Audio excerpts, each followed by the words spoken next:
Ya, dan memang kata Nabi, wa aqalluhum man yajuzu zalika, dan sedikit sekali yang lebih dari 70 tahun, 60 tahun itu sedikit. Ada tapi sedikit.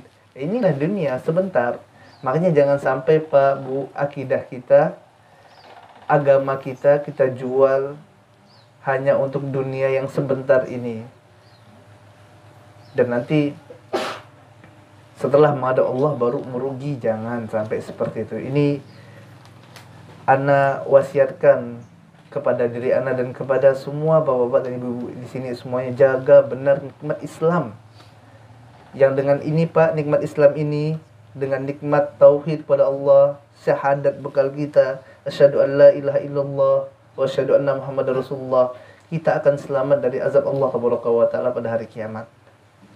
Inilah yang membedakan antara seorang muslim dengan orang kafir. Ini yang membedakan ahlul surga, orang yang akan masuk surga, dengan orang yang kekal dalam neraka. Yaitu apa? Syahadat kita. Asyhadu an la ilaha illallah wa asyhadu anna muhammadar rasulullah. Kemudian bapak-bapak dan ibu-ibu yang dimuliakan Allah Taala, setelah kita menyadari tentang Islam penting, ini nikmat dari Allah Taala, maka kita juga harus menyadari Allah tadi yang telah menciptakan kita. Kemudian Allah juga yang memberikan kepada kita rezeki. Ini rezeki tadi berupa harta, pakaian, anak-anak. Kemudian kita bisa Islam, kita bisa sholat, ini pun rezeki dari Allah Taala. Tidak semua Pak orang bisa sholat. Padahal sholat 5 kali saja satu hari ini berat sekali bagi sebagian manusia. Kita bisa sholat, alhamdulillah rezeki dari Allah Taala. Kita bisa puasa, ini pun rezeki dari Allah Taala. Maka kita syukuri alhamdulillah. Karena Allah Taala katakan, la in syakartum la azidannakum. Apabila kalian bersyukur kepadaku, maka akan aku tambah nikmat yang aku berikan kepada kalian tadi. Ya, rezeki Allah akan tambah kepada kita. Ya, pertama tadi Allah yang menciptakan kita. Kedua, Allah habis ciptakan kita, Allah kasih kita rezeki. Tidak kita dibiarkan hidup begitu saja, enggak. Kemudian setelah itu bapak-bapak dan ibu-ibu yang dimuliakan Allah Taala, Allah Taala menciptakan kita ini memiliki tujuan. Ada tujuannya. Apa Ustaz tujuannya? Tujuannya Allah Taala sendiri yang mengabarkan dalam Al-Quranul Karim, Quran Surah Az-Zariyat. Allah Taala mengatakan, wa ma khalaqtul jinna wal insa illa liya'budun. Tidaklah aku ciptakan jin dan manusia, kata Allah Taala. Kata Rabb yang telah menciptakan kita tadi Pak. Kata Rabb yang telah memberikan kepada kita rezeki. Dia Allah Taala mengatakan, tidaklah aku ciptakan kalian wahai jin dan manusia illa liya'budun, kecuali untuk ibadah kepadaku, kata Allah Taala, untuk beribadah kepada Rabbul Alamin. Makanya kita tidak dibiarkan begitu saja. Dan Allah juga mengatakan, afahasibtum annama khalaqnakum abasa wa annakum ilaina la turja'un. Apakah kalian wahai manusia mengira kalian dibiarkan berbuat di muka bumi Allah ini, bumi yang Allah Taala miliki ini semua milik Allah. Kita diizinkan tinggal di bumi Allah Taala ini. Apakah kalian mengira bahwasanya kalian akan dibiarkan begitu saja?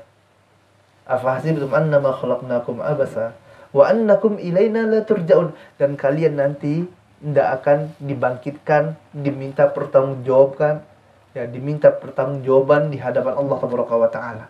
Apakah kalian mengira seperti itu? Apakah kalian mengira sebagian orang-orang kufar itu udah mati, udah selesai? La wallah. Dan kalian, kata Allah Taala, setelah meninggal akan dikembalikan kepada Allah Taala. Dan nanti kita akan dimintai pertanggungjawaban. Dimintai apa Pak? Pertanggungjawaban atas amalan yang kita kerjakan. Allah Taala katakan, "Faman ya'mal mithqala dzarratin khairan yarah, wa man ya'mal mithqala dzarratin syarran yarah." Barang siapa yang mengerjakan kebaikan walaupun hanya sebesar dzarrah, sebesar debu, maka dia akan dapatkan balasan dari Allah Taala. Dan barang siapa yang membuat kerusakan, keburukan, walaupun hanya sebesar zarrah, maka akan dia pertanggungjawabkan nanti di hadapan Allah Taala, dan Allah adalah hakim yang paling adil. Ya. Makanya dalam hadisnya Nabi yang mulia SAW katakan, la tahkiranna minal ma'rufi syai'a walau antalqa akhaka biwajhin talik. Janganlah engkau remehkan kebaikan sedikit pun juga, jangan pernah remehkan kebaikan. Walaupun hanya sekedar senyum sewaktu ketemu saudara kita. Ketemu saudara, assalamualaikum Pak, apa kabarnya, senyum. Bu, gimana kabarnya Bu, gitu kan? Ya sama-sama senyum, ya bermuka manis. Ini pun nanti akan dihitung, dimasukkan dalam catatan amal kebaikan kita.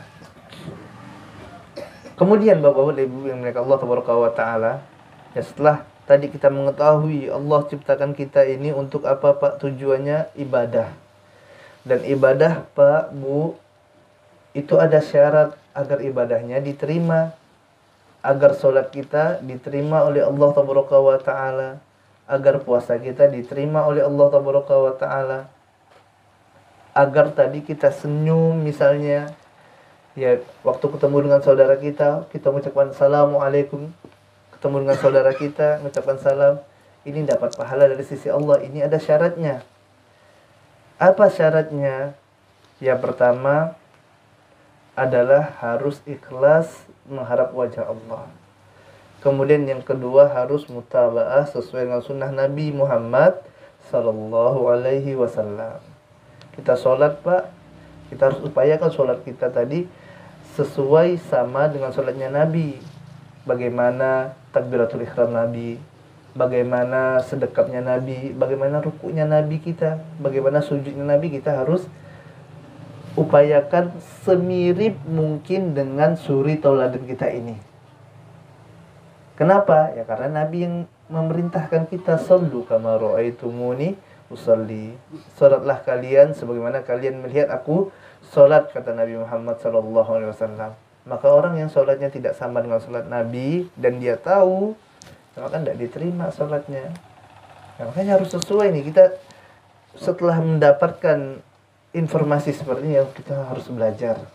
Gimana sih sholat Nabi Ustadz? Gimana sih takbiratul ihramnya? Ya, nanti bisa dibaca di buku, bisa dengarkan di pengajian-pengajian. Tanya sama Ustadz, gimana sih Ustadz? Katanya Rasulullah merintahkan kita sholat seperti sholatnya Nabi. Gimana sholatnya Nabi? Ya tanya Ustadznya.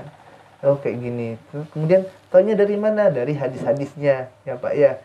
Dilihat, oh hadisnya seperti ini. Kemudian yang kedua adalah harus ikhlas. Nah ini yang pembahasan kita Pak Bu. Ya harus ikhlas, karena amalan Pak Bu, kalau tidak ikhlas tidak akan diterima oleh Allah. Kita sholat ingin dipuji orang, ini tidak akan diterima Allah Taala. Kita baca Quran, kemudian tujuannya biar dipuji orang, biar dikatakan oh, orang ini qori, tukang baca Al-Quran. Dia ceramah biar dikatakan oh, ini orang alim. Ya, wa iyyazubillah. Maka ini amalannya tidak dapat pahala di sisi Allah Taala. Ini namanya apa Pak Bu? Ini namanya riya. Ya. Bahkan riya ini Bapak-bapak dan Ibu-ibu yang dimuliakan Allah Taala, sesuatu yang sangat Nabi kita takutkan. Apa kata Rasulullah SAW? Inna akhwafa ma akhafu alaikum sirkul asghar. Sungguhnya yang aku khawatirkan menimpa kalian, Rasulullah katakan kepada para sahabatnya, adalah apa Pak Bu? Syirik asghar, syirik kecil. Kemudian sahabat pun bertanya, apa itu syirik kecil ya Rasulullah? Kemudian Rasulullah katakan riya. Ya, riya. Dan semuanya Pak, kita mungkin pernah merasakan godaan setan berupa riya ini. Karena tadi Rasulullah aja khawatir, bahkan dalam riwayat yang lain disebutkan Rasulullah lebih khawatir daripada syirik asghar ini, riya ini, daripada fitnah Dajjal. Ya, fitnah Dajjal itu luar biasa. Dajjal Pak Bu, nanti kalau keluar dia perintahkan langit turunkan hujan, hujan turun. Ini fitnahnya, Allah izinkan seperti itu. Kemudian bumi ini gersang nih, udah lama paceklik gitu kan.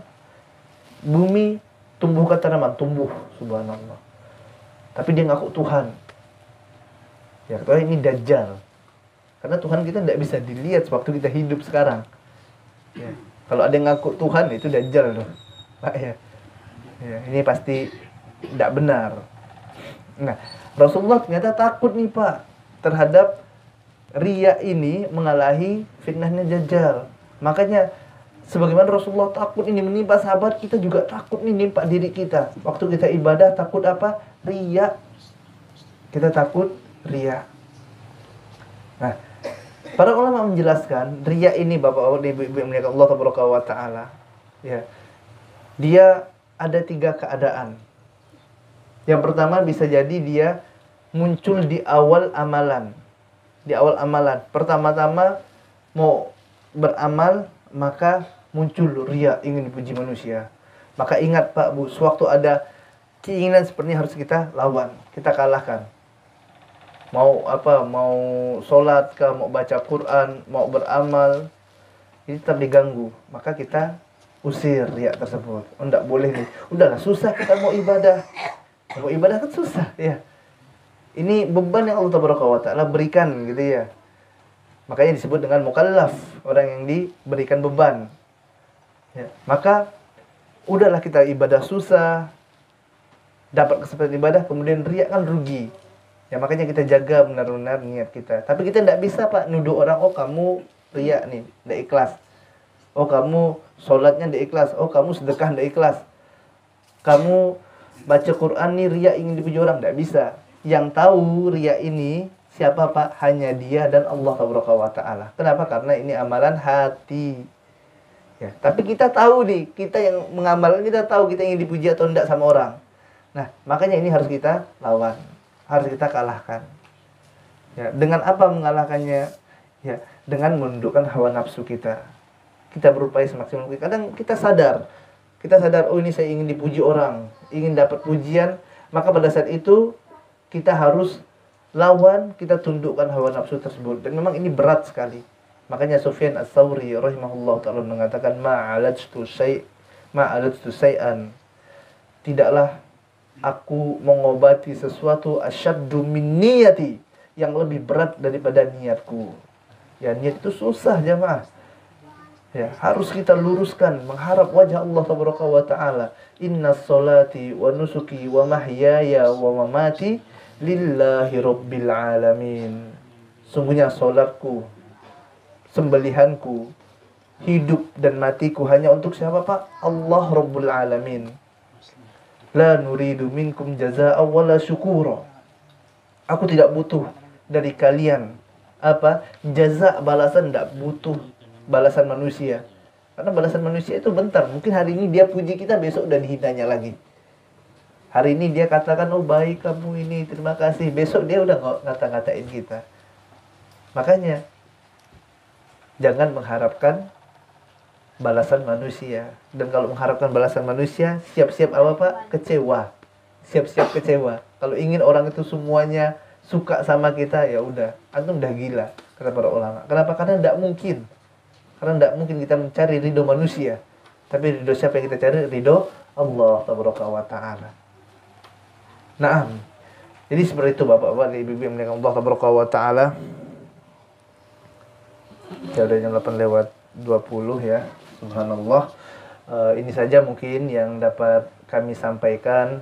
Ya, kembali kami mengingatkan kepada diri kami dan kepada bapak-bapak dan ibu-ibu semuanya untuk bertakwa kepada Allah Taala haqqa tuqatih, dengan sebenar-benarnya ketakwaan kepada Allah Taala. Ingat, Allah yang menciptakan kita, Allah yang memberikan kepada kita rezeki, dan Allah Taala perintahkan kita untuk beribadah kepadanya agar Allah Taala ridho kepada kita, dan nanti kita pasti akan dikembalikan menghadap Allah Taala untuk mempertanggungjawabkan apa yang selama ini telah kita kerjakan. Wassallallahu ala nabiyina Muhammadin wa ala alihi wa ashabihi ajma'in. Semoga Allah berikan kepada ana dan antum serta antuna, bapak-bapak dan ibu-ibu semuanya hidayah, dan semoga Allah Taala ampunkan dosa kita semuanya. Semoga Allah ampunkan dosa ayah ibu kita, dan Allah Taala ampunkan segala bentuk kesalahan dan kemaksiatan yang selama ini kita lakukan. Subhanakallahumma wa bihamdika, asyhadu an la ilaha illa anta, astaghfiruka wa atubu ilaik. Selanjutnya kami kembalikan kepada pembawa acara. Assalamualaikum warahmatullahi wabarakatuh.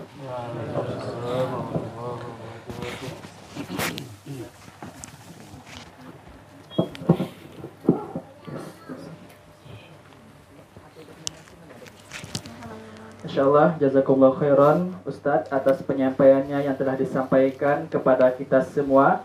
Semoga apa yang Ustadz sampaikan menjadikan kita lebih bertakwa kepada Allah Subhanahu wa taala, dan semoga menjadikan amal berat timbangan beliau. Amin Allahumma amin. Alhamdulillah, bapak-bapak dan ibu-ibu sekalian, sampailah kita di acara terakhir, yaitu pembagian sembako. Namun sebelum itu, sekali lagi kami ucapkan terima kasih yang sebesar-besarnya kepada para undangan yang telah hadir, bapak-bapak ibu sekalian, jazakumullah khairan, kepada tuan rumah yang telah mengizinkan tempat untuk kegiatan acara ini. Semoga Allah SWT membalasnya dengan kebaikan. Allahumma amin. Allahumma amin. Baiklah, langsung saja untuk pembagian sembakonya. Teknis pembagian sembakonya adalah bagi bapak-bapak dan ibu-ibu sekalian yang kami sebutkan namanya bisa langsung ke depan untuk mengambil sembakonya, dan kami minta foto sebentar sebagai bukti dokumentasinya. Paham Bapak Ibu sekalian? Insyaallah. Oke. Mungkin itu saya dapat kami sampaikan. Subhanallah wa bihamdika, asyhadu an la ilaha illa anta, astaghfiruka wa atubu ilaik. Assalamualaikum warahmatullahi wabarakatuh. Baiklah, langsung saja saya sampaikan daftar penerima bantuan Daksos Dusun Sabaran Sungai, Desa Sabaran, Kecamatan Jawai Selatan. Nama penerima pertama atas nama Bapak Hairi Borda untuk maju untuk mengambil sembako. Yang kedua, Saudara Wajidi. Oh ya. Untuk penerima selanjutnya adalah Saudara Ahmad Asri.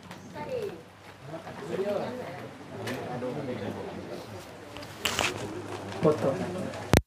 Selanjutnya untuk Bapak Yusuf.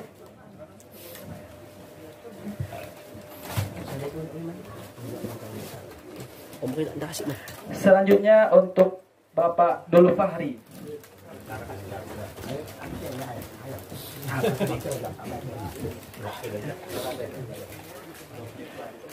Selanjutnya untuk Bapak Abdullah.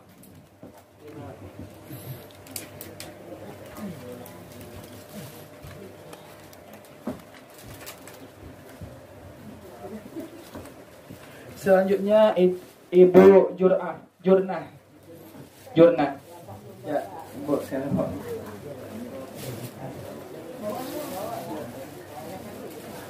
Selanjutnya untuk Ibu Rusmini. Selanjutnya untuk Ibu Rusmini. Oke.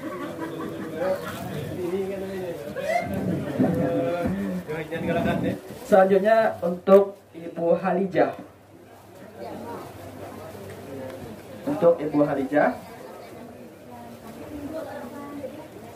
Sudah? Ibu Halijah? Jalan. Selanjutnya untuk Ibu Lihing.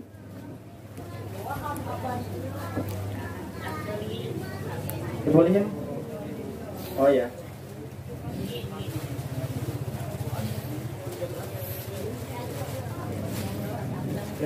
Untuk selanjutnya Ibu Mahdini.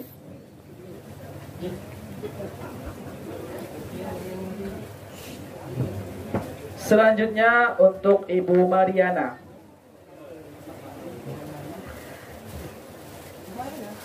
Selanjutnya untuk Ibu Lilis Suryani.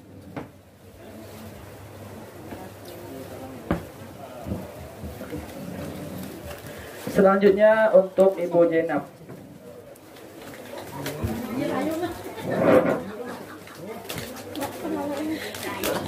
Abang mau lewat. Selanjutnya untuk Ibu Ruslah. Abang mau lewat. Iya, dia ada. Lewatlah. Selanjutnya untuk Ibu Darlina.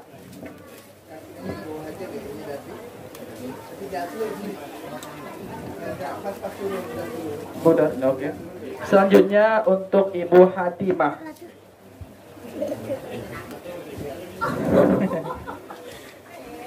Selanjutnya untuk Ibu Arba'ah.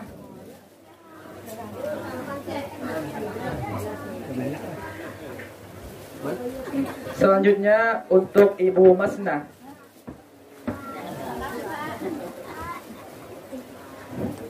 Aman. Selanjutnya untuk Ibu Fatimah. Aman. Aman. Sejak ini.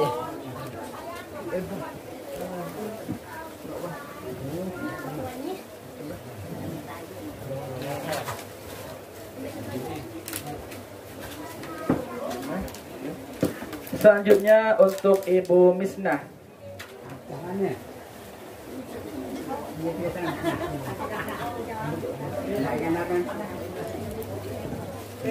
Selanjutnya untuk Ibu Parida. Dah.